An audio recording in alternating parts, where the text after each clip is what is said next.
Welcome back to my channel ভিনদেশি তারা। কেমন আছেন বন্ধুরা? নিশ্চয়ই খুব ভালো আছেন। সবারই ভালো থাকা কামনা করি। আজকে চলে এসেছি একটি নতুন ব্লগ নিয়ে।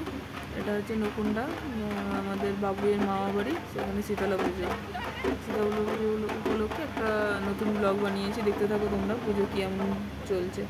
এটা ঠাকুর আসেন মা শীতলা। মা শীতলা আসলে অনেক থাকে একটা অন্য মন্দিরে। যখন পুজো হয় তখন মাঠের মাঝে আর কি, আমরা যেখানে আমার প্রাইমারি স্কুল, আমি ছোটোবেলায় যেখানে পড়েছি সেই প্রাইমারি স্কুলের পাশে একটা মন্দির করা হয়েছে নতুন করে, সেখানে পুজো হয়। আগে পুজোটা যেখানে মায়ের আসল মন্দির ওখানেই হতো, কিন্তু ওটা সব মানুষজনদের বাড়ি আছে আর কি, খুব কনজেস্টেড জায়গাটা, তো খুব অত লোক একসাথে পুজো জড়ো হয় পুজোর সময়, খুব অসুবিধা হতো।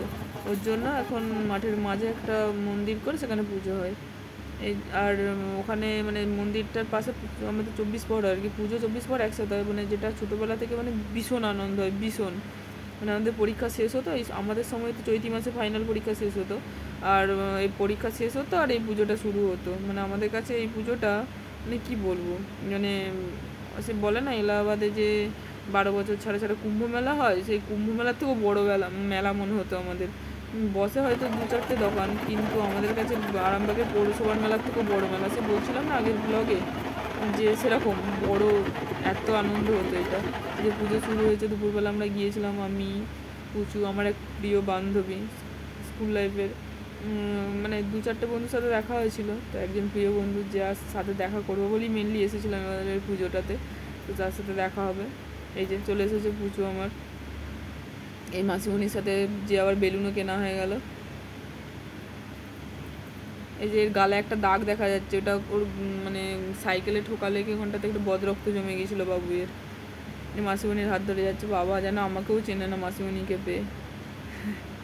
মায়ের সে একটা বাংলায় প্রবাদ আছে না, মায়ের থেকে মাসির দরদ বেশি। এখানে মায়ের থেকেও মাসি ভালোবাসছে বেশি, কারণ মাসিমণি বেলুন কিনে দিচ্ছে, পপকর্ন কিনে দিচ্ছে, তারপর আইসক্রিম খাওয়াচ্ছে। তাহলে তো মাসিমণি ভালো হবেই। এখন মা তো আর আইসক্রিম খেতে বলবে না।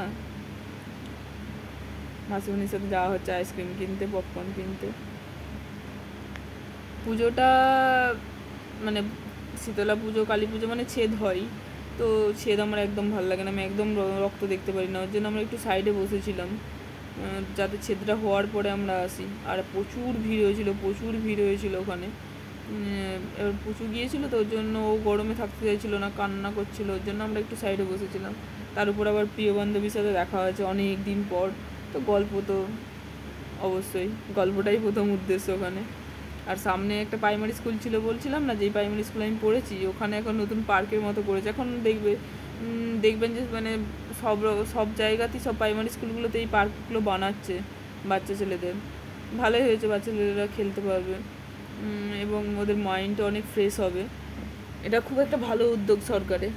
তো আমার পুচু তো প্রতিদিন সকাল বিকেল একবার করে যেত ওই পার্কে ঘুরতে। আমাদের বাড়ি থেকে কাছেই আর কি প্রাইমারি স্কুলটা, যাওয়ার সুবিধা হতো। আর এখানে যে কোন আইসক্রিম খাবে সেটা চয়েস করছে মাসিমণির সাথে। ও এখন পর্যন্ত কোনোদিনও একটা আইসক্রিম খেয়েছে এরকম বলা যাবে না, হয়তো 1 চামচ একটু মুখে ঠেকিয়েছে, কিন্তু আইসক্রিমওয়ালা দেখলে ওকে আইসক্রিম কিনতেই হবে। ও দায়িত্ব নিয়ে সবাইকে আর কি আইসক্রিম খাওয়ায়। এই যে দাঁড়িয়ে আছে বেচারা, হ্যাঁ, হাতে পপকর্ন আবার আইসক্রিম, কীভাবে ধরতে হয় জানে না দুটো জিনিস, এই শিখছে সব কিছু।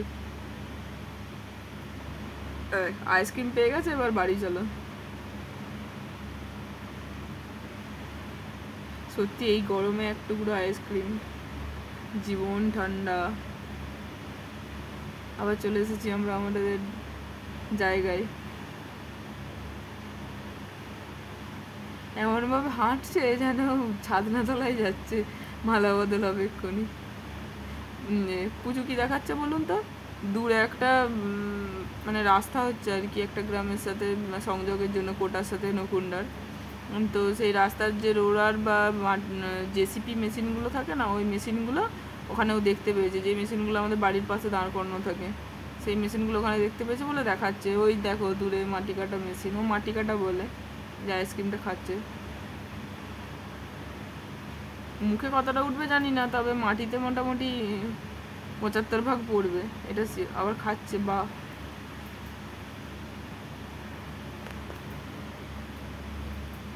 অনেকদিন পর প্রিয় বন্ধুদের সাথে দেখা হলে তোমাদের কেমন লাগে একটু জানিও।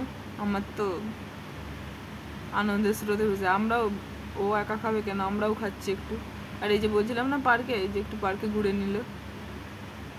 যখনই যাই 24 পরতলা বা শীতলা পুজো দেখতে, তখনই যে একবার ঘুরে নিল। আর বাচ্চাগুলো তো মানে এই পার্কের যে দোলনা বা এই যে ঘুরন চরকিটাকে কী বলে আমি ঠিক জানি না, এইগুলো তো মানে যতদিন ওখানে পুজো বা 24 পর চলেছে, একটা সেকেন্ড ওগুলো রেস্ট পায়নি। যে কোনো না যে কোনো বাচ্চা ওখানে মোটামুটি ছিলই। আর এই যে আমার পুজো মানে ভক্তি ভরে প্রণামটা করে, আপনারা হয়তো দেখেছেন সব ভিডিওতেই। আর এই প্রতিজ্ঞাগুলো, এই লোক কাকুটা মানে কি বলবো, মানে পুরো দেশ জুড়ে বোধহয় এর ব্যবসা। যেখানেই যাই, যে পুজোতেই যাই, একে দেখতে পাই, এনাকে ঠিক পাবোই। এই যে আর পুজো যেখানে যাবে সেখানেই একটা করে কিনবে। মানাদের বাড়ি গিয়েছিলো তখন কিনেছিল, আমাদের এখানে গাজনে কিনেছিল, আবার মামাদের ওখানে শীতলা পুজোতে এই যে লাফানোর খুব শখ, দেখে খুব লাফাতে ইচ্ছা করছিল, কিন্তু যে আর চাপেনি। আর এই যে ছেদ হয়ে গেছে, বলছিলাম না ছেদ হলে তারপর যাব, তখন দেখতে ভালো লাগছিল না যে ওই যে ছেদ। আর যারা মানে মানসিক থাকে যারা দিয়েছিল তারা নিয়ে চলে গেছে তাদের ছাগল। আর ওইটা ছিল, ওইটার মানে সে বলে না নিলামে ওঠে, যে টাকাতে নিতে পারবে সেই টাকায় সে কিনবে। আর এই যে মাঝে মাঝে একবার করে আসছে আর পার্কে ঘুরে চলে যাচ্ছে।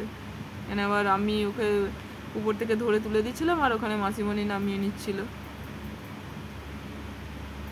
আর শীতলা পুজোর তো নিয়ম জানোই, শীতলা পুজোর রাত্রেবেলা ঠাকুর আসে। ওই দিনই রাত্রেবেলা ঠাকুর এসেছিলো রাত 2:30টার সময়। পুচু ঘুমোচ্ছিল, ওঠেনি, আমি উঠেছিলাম, আমি মা দিদি সবাই উঠেছিলাম প্রণাম করতে। রাত্রেবেলা যখন ছোট ছিলাম তখন এই যে রাস্তাটা দিয়ে ঠাকুর আসতো, সেই পুরো রাস্তাটাকে আমরা ঝাঁট দিতাম, ভালো করে জল দিতাম।